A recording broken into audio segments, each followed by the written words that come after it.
Hello students, कैसे हैं आप सब लोग। आई होप आप लोगों ने अकाउंटिंग रेशियोज के दो पार्ट अच्छे से कवर कर लिया होगा। Current ratio, quick ratio, increase decrease वाले क्वेश्चन और अभी तक के बताए गए हुए सारे फॉर्मूले आपने अच्छे से लर्न भी कर लिया होगा। आज की क्लास में हम लोग सॉल्वेंसी रेशियोज को स्टार्ट करेंगे। अच्छे से वीडियो एंड तक देखना, बहुत इंपॉर्टेंट है और बहुत सिंपल सिंपल से क्वेश्चंस आते हैं इसके अंदर। स्टार्ट करते हैं accounting ratios part number 3। Solvency ratios, company long term तक सरवाइव करेगी या नहीं करेगी, उसके लिए जो रेशियो होता है उसको बोलते हैं solvency ratio. A ratio is the key metric use to measure an enterprise ability to meet its long term debt obligation. कंपनी अपने लंबे समय के जो डेट है उनको पे कर पाएगी नहीं कर पाएगी, उसके लिए हम लोग पढ़ते हैं solvency ratio. A solvency ratio indicate whether a company cash flow is sufficient to meet its long term liability. और सॉल्वेंसी रेशियो में आप लोगों को यहाँ पे 1 2 3 4 5 अलग अलग रेशियोज को पढ़ना है, जिसमें से ये नया रेशियो है debt to capital employed ratio. ध्यान समझना, करंट रेशियो का फॉर्मूला आपको याद हो गया, current asset upon current liability. Quick ratio का quick asset upon current liability. नीचे करंट लायबिलिटी, यहाँ करंट एसेट की जगह क्विक एसेट। और क्विक एसेट कैसे निकालोगे, current asset minus inventory minus prepaid expense. Similarly इसके अंदर जो 5 रेशियो है, debt to equity, total asset to debt, proprietary ratio, interest coverage ratio और debt to capital employed ratio. तो सबसे पहला आता है debt to equity ratio. Debt to equity ratio shows the relationship between long term debt and equity. ध्यान रखना, formula बहुत simple है debt to equity ratio का, debt upon equity, debt to equity तो debt upon equity, खत्म। यही नाम से ही फॉर्मूला है। क्वेश्चन बोलेगा debt to equity ratio निकालो, तो debt upon equity, यही तो है debt to equity ratio। अच्छा, अब ये जो डेट है, ये कौन सा डेट है, इस डेट को बोलते हैं लॉन्ग टर्म डेट। ध्यान रखना, ये लॉन्ग टर्म डेट है। लॉन्ग टर्म डेट के अंदर क्या आता है, लॉन्ग टर्म डेट के अंदर क्या आता है, लॉन्ग टर्म डेट के अंदर लॉन्ग टर्म लोन्स आता है, डिबेंचर्स आता है, पब्लिक डिपॉजिट्स आता है, लॉन्ग टर्म बोरोइंग्स आता है, ये सब, इवन लॉन्ग टर्म प्रोविजन भी, लॉन्ग टर्म प्रोविजन, ये सारी की सारी चीजें आती हैं लॉन्ग टर्म डेट के अंदर। Long term loan, long term provision, long term date, public deposit, long term borrowing, यही सब क्या है, आपका डेट है। और इक्विटी मतलब share holder fund, equity share capital plus preference share capital plus reserve and surplus, मैंने पहले भी आपको बता रखा है। सो शेयर होल्डर फंड को बोलते हैं इक्विटी, जिसका फॉर्मूला है share capital plus reserve and surplus. Share capital मतलब दो, इक्विटी शेयर कैपिटल और प्रेफरेंस शेयर कैपिटल। या फिर आप शेयर होल्डर फंड को टोटल एसेट या लायबिलिटी माइनस टोटल डेट भी बता सकते हो। मैंने आपको बैलेंस शीट बनाना सिखाया था ना, मैंने कहा था दो ही चीजें आती हैं इसके अंदर, एक शेयर होल्डर्स फंड आता है, एक आता है टोटल डेट, और ये है टोटल लायबिलिटी। और टोटल लायबिलिटी इसके बराबर होता है टोटल एसेट। तो अगर मैं टोटल लायबिलिटी में से टोटल डेट को घटा दूं तो मुझे क्या मिल जाएगा, शेयर होल्डर फंड मिल जाएगा। तो फॉर्मूला खुद आपने बनाया, रट्टा मारना ही नहीं है, फॉर्मूले खुद बना लोगे आप। तो share holder fund is equal to total asset या टोटल लायबिलिटी जो भी होगा बराबर है माइनस टोटल डेट। और share holder fund equal to non current assets plus working capital minus non current liability, ये भी हो सकता है। तो भाई देखो यहाँ पे क्या है, non current asset, non current investments, current asset. अब इधर भी, इधर अगर आप ये पूरा का पूरा इधर भेज दोगे, CL इधर भेज दोगे, और इधर CA माइनस CL क्या आ जाएगा, वर्किंग कैपिटल आ जाएगा, और ये टोटल डेट है। तो शेयर होल्डर फंड का फॉर्मूला क्या होगा, नॉन करंट एसेट्स, ये हो गया नॉन करंट एसेट्स, इन्वेस्टमेंट अगर नहीं है तो जीरो, अदरवाइज वो, प्लस आपका हो गया current asset minus current liability, और ये जो नॉन करंट लायबिलिटी इधर आके माइनस हो जाएगा। तो share holder fund is equal to non current assets plus working capital minus non current liability, तो भी आ जाएगा। और वर्किंग कैपिटल का जानते हो CA माइनस CL। डेट का मतलब long term borrowing, long term provision, long term borrowing के अंदर डिबेंचर भी आता है, पब्लिक डिपॉजिट्स भी आ जाता है, ठीक है। और डेट टोटल लायबिलिटी में से करंट लायबिलिटी घटा दोगे, देखो ये रही टोटल डेट, टोटल डेट में से आपको पता है total debt equal to long term debt plus current liability, total debt में से करंट लायबिलिटी घटा दोगे तो क्या मिल जाएगा आपको, लॉन्ग टर्म डेट। तो ये जो बैलेंस शीट है इसी से सारे फॉर्मूले। अच्छा, कैपिटल एम्प्लॉयड का फॉर्मूला क्या है, share holder fund plus long term debt, या non current assets plus working capital, मैंने पहले भी सिखा रखा है, या capital employed equal to share capital plus reserve surplus plus long term debt, या टोटल लायबिलिटी में से करंट लायबिलिटी घटा दोगे तो सारा ऊपर का जो पोर्शन है वो क्या है, कैपिटल एम्प्लॉयड है। यानी आप ये कह सकते हो, आप ये कह सकते हो बैलेंस शीट में इधर साइड दो ही चीजें आती हैं, एक करंट लायबिलिटी, एक कैपिटल एम्प्लॉयड, खत्म। ये आ गया टोटल लायबिलिटी।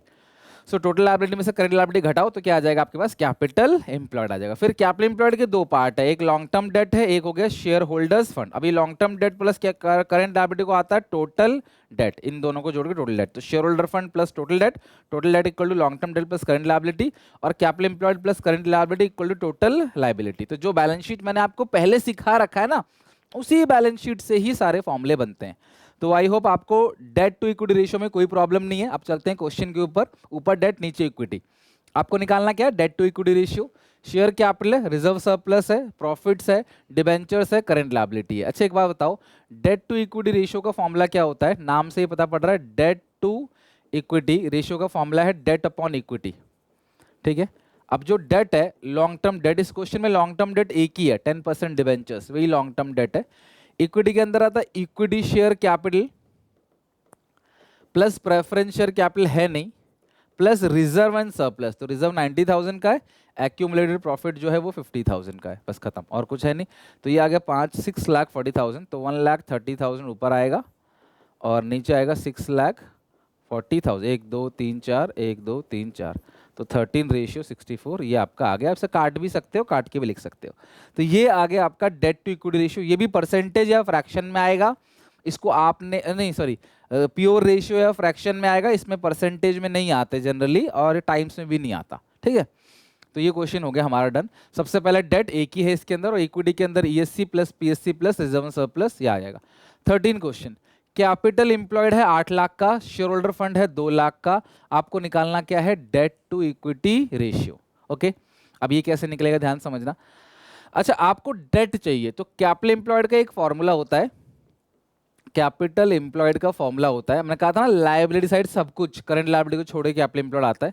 तो कैपिटल एम्प्लॉयड का फॉर्मूला होता है शेयर होल्डर्स फंड, रट्टा नहीं मारा मैंने, समझ के बैलेंस शीट से बनाया है, share holder fund plus long term date, ये आ जाता है कैपिटल एम्प्लॉयड का फॉर्मूला। तो कैपिटल एम्प्लॉयड कितना दे रखा है आपको, 8 लाख का दे रखा है, शेयर होल्डर फंड दे रखा है 2 लाख का, प्लस लॉन्ग टर्म डेट। तो यहाँ पे लॉन्ग टर्म डेट जो आएगा 8 में से 2 गया मेरे पास, कितने का आएगा, 6 लाख का। और आपको निकालना क्या है, डेट टू इक्विटी रेशियो।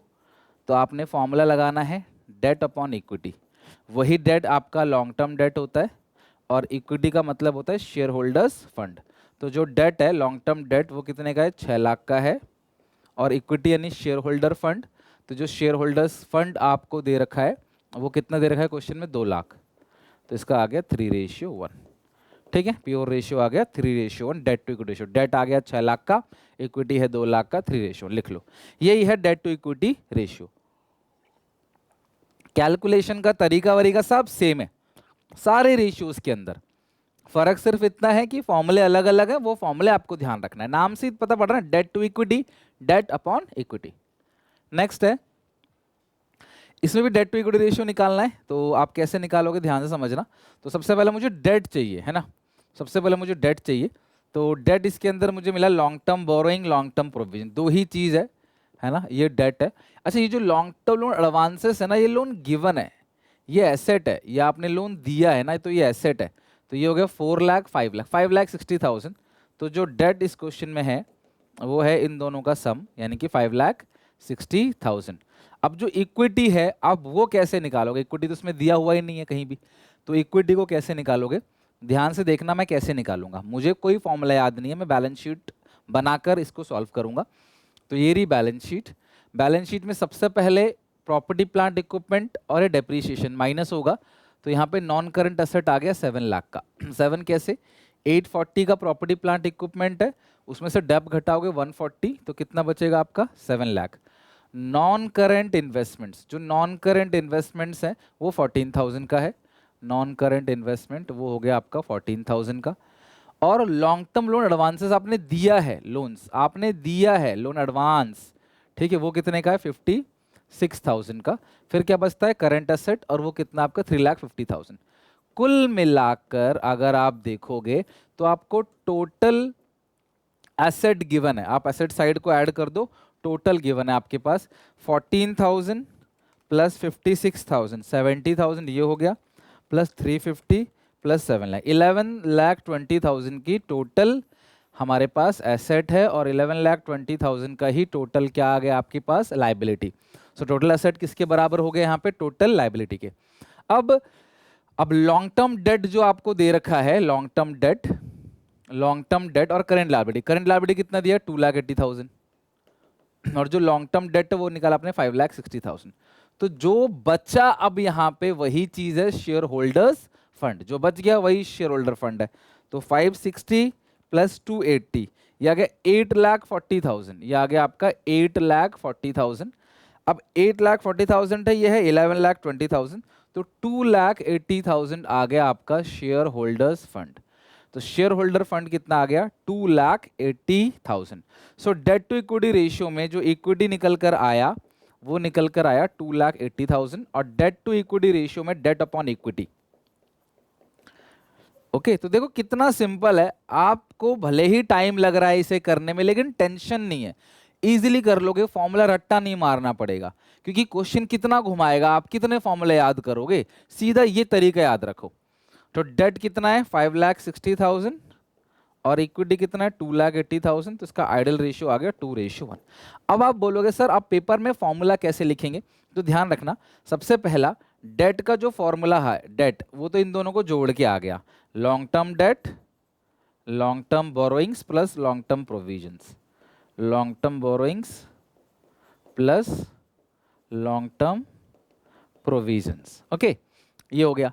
दूसरा, अब टोटल एसेट का फॉर्मूला निकाल लो, total asset is equal to total liability is equal to, इन सबको सम कर लो, non current assets plus non current investments plus loan advance plus current asset. ठीक है, अब जो टोटल लाइबिलिटी है, टोटल लाइबिलिटी में से टोटल डेट घटा दो तो क्या आ जाएगा, शेयर होल्डर्स फंड। आप इस तरीके से अगर आप फॉर्मूला बनाओगे, सारे फॉर्मूले आपके सामने हैं, उसी से ऑब्वियसली कंप्यूट करके आपने आंसर निकाला है, आपका पूरे नंबर मिल जाएंगे। अभी जो फॉर्मूले हैं डेट, इन दोनों को ऐड करके नीचे एक लाइन में जो जो चीज़ लिखी है ना वो नीचे सम करके भी दिखा देना, पूरे नंबर मिलेंगे, कहीं कोई नंबर कटेगा नहीं। उसको लगेगा टीचर को आपने फॉर्मूले याद किए, बट आप फॉर्मूले याद नहीं किया, हमेशा के लिए आपने फॉर्मूले ये बैलेंस शीट के थ्रू सीख लिया है। Okay, done. नेक्स्ट, अच्छा अब ये जो क्वेश्चन है ना, ये भी वही क्वेश्चन है, increase decrease and no change. और मैंने कहा था अगर 2:1 है यानी कि 1 से बड़ा है, तो अगर दोनों जगह प्लस है तो रेशियो घटेगा, दोनों जगह माइनस है तो रेशियो क्या होगा, बढ़ेगा।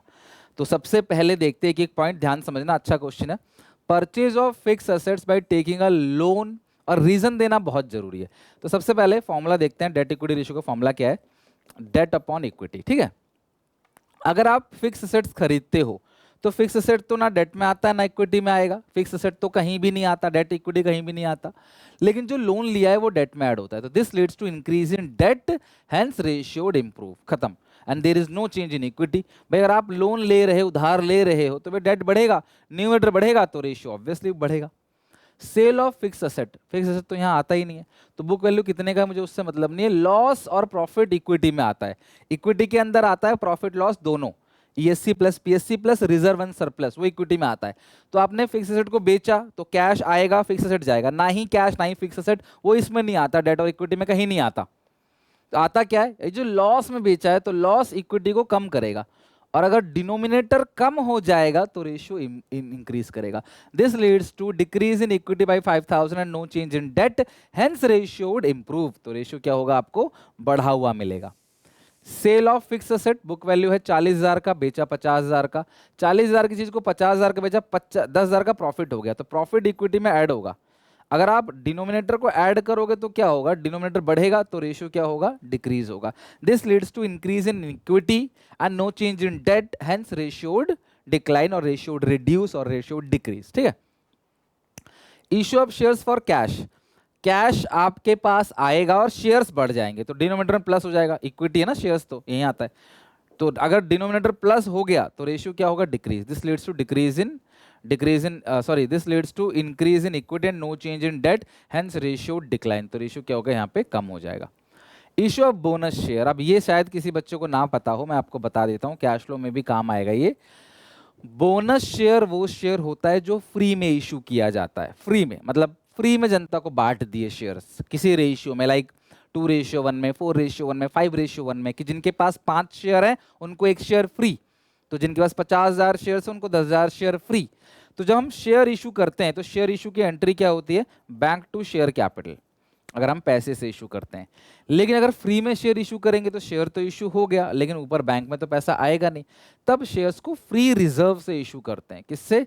Free reserve. हमारे पास कुछ रिजर्व पड़ा होता है, उसी रिजर्व को, चाहे सिक्योरिटीज प्रीमियम रिजर्व हो, उसी रिजर्व को कैपिटलाइज करके हम शेयर इशू करते हैं। देखो फ्री में कैसे करेंगे, भाई कुछ तो डेबिट करना पड़ेगा डबल एंट्री में, तो ऊपर रिजर्व आता है। तो जब भी फ्री शेयर इशू किया जाता है तो रिजर्व माइनस कर दिया जाता है और शेयर इशू किया तो शेयर प्लस हो जाएगा। तो अल्टीमेटली प्लस माइनस से कैंसिल हो गया, हेंस नो चेंज। ध्यान रखना जब बोनस शेयर इशू होता है तो रेशियो में कोई चेंज नहीं है, क्योंकि इक्विटी रिड्यूस भी होता है सेम अमाउंट से और इक्विटी इंक्रीज भी होगा सेम अमाउंट से। शेयर इशू किया 5 लाख का, शेयर बढ़ गया बट रिजर्व 5 लाख से कम हो गया, तो नो चेंज, रेशियो में कोई चेंज नहीं आएगा। Redemption of debenture for cash. Debentures को जब आप रिडीम करते हो ना, ध्यान समझना, डेट अपॉन इक्विटी, जब डिबेंचर्स को आप रिडीम करते हो तो वो करंट लायबिलिटी में होता है।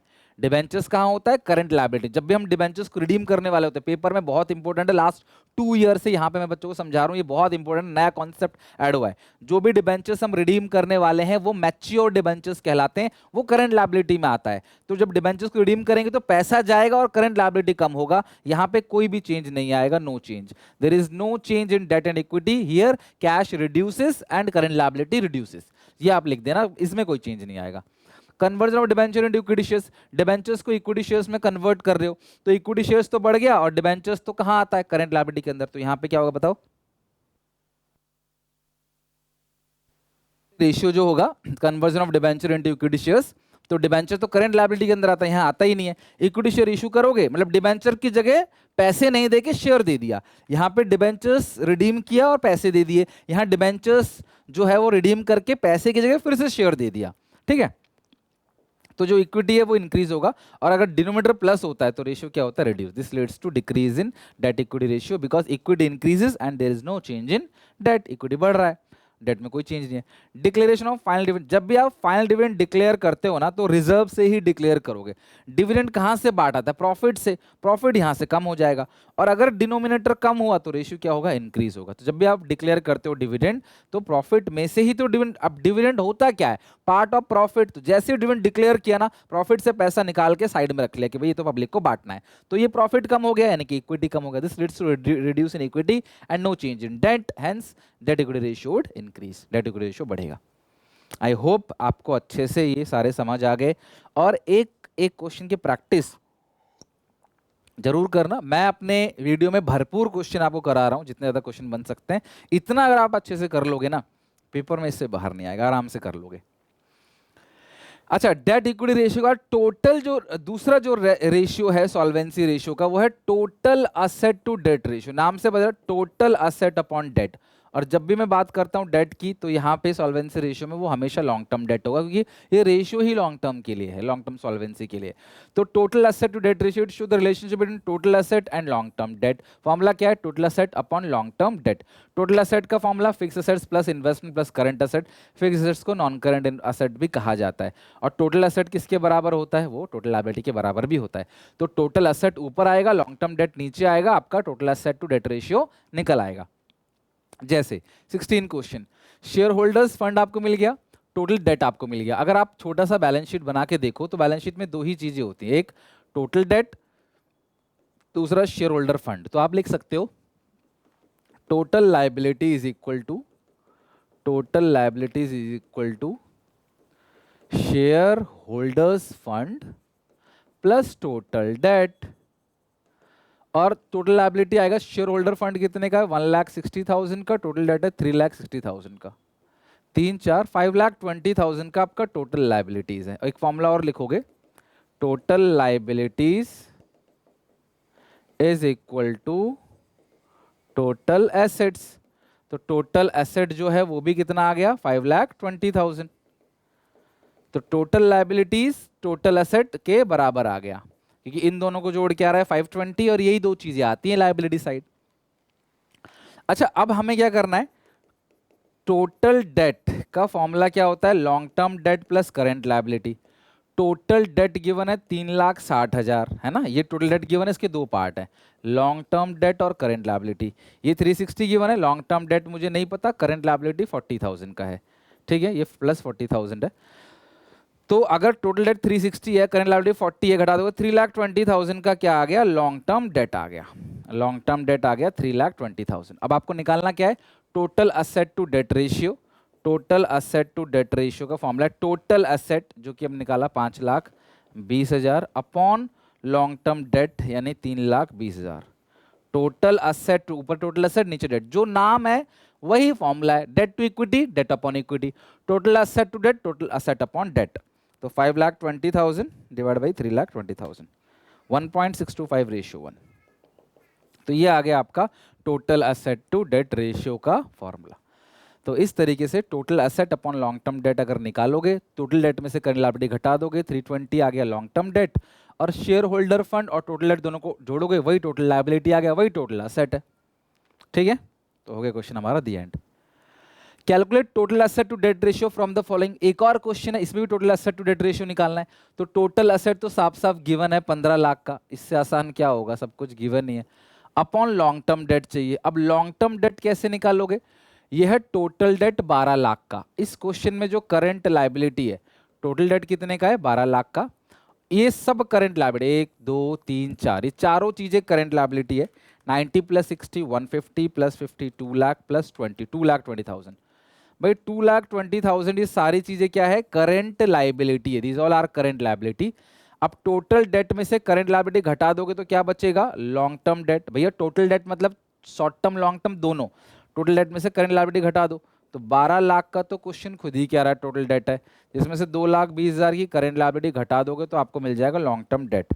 तो 12 लाख माइनस 2,20,000, 9,80,000 आपका आ गया क्या, लॉन्ग टर्म डेट। तो total asset upon long term debt 15 lakh upon 980, तो 15 lakh divide by 9,80,000, it's 1.53 ratio 1, 1.53 ratio 1, ये आ गया total asset to debt ratio. तो क्वेश्चन करते करते ना आपका दिमाग अपने आप ही खुल जाएगा कैसे पकड़ना है। टोटल डेट दिया गया है, करंट लायबिलिटी दिया गया है, लॉन्ग टर्म डेट निकल आएगा। टोटल डेट दिया गया है, लॉन्ग टर्म डेट दिया गया तो करंट लायबिलिटी निकल आएगा, क्योंकि टोटल डेट का फॉर्मूला है long term debt plus current liability. हो गया क्वेश्चन डन। आज के लिए बस इतना ही। आज हमने डेट टू इक्विटी रेशियो पढ़ा और साथ में total asset to debt ratio पढ़ा। अगली क्लास के अंदर हम बाकी जो 3 रेशियोज बचे हुए हैं, proprietary, interest coverage ratio, debt to capital ratio करके हम सॉल्वेंसी रेशियो को अगली क्लास में खत्म कर देंगे। यहाँ तक अच्छे से पढ़ के प्रैक्टिस करके फॉर्मूले जितने बताएं याद करके आना। अगली क्लास में मैं पहले सारे पुराने फॉर्मूलों का रिवीजन कराऊंगा, फिर आगे चलाऊंगा, तो आप भी पढ़ के आना कि मेरे साथ रिवीजन में मजा आए, और फिर हम आगे चलेंगे अपने नेक्स्ट 3 रेशियोज के अंदर। तो बताना कैसा लगा वीडियो, अच्छा लगे लाइक करना, शेयर करना दोस्तों में। मिलते हैं नेक्स्ट वीडियो में, till then take care, bye bye.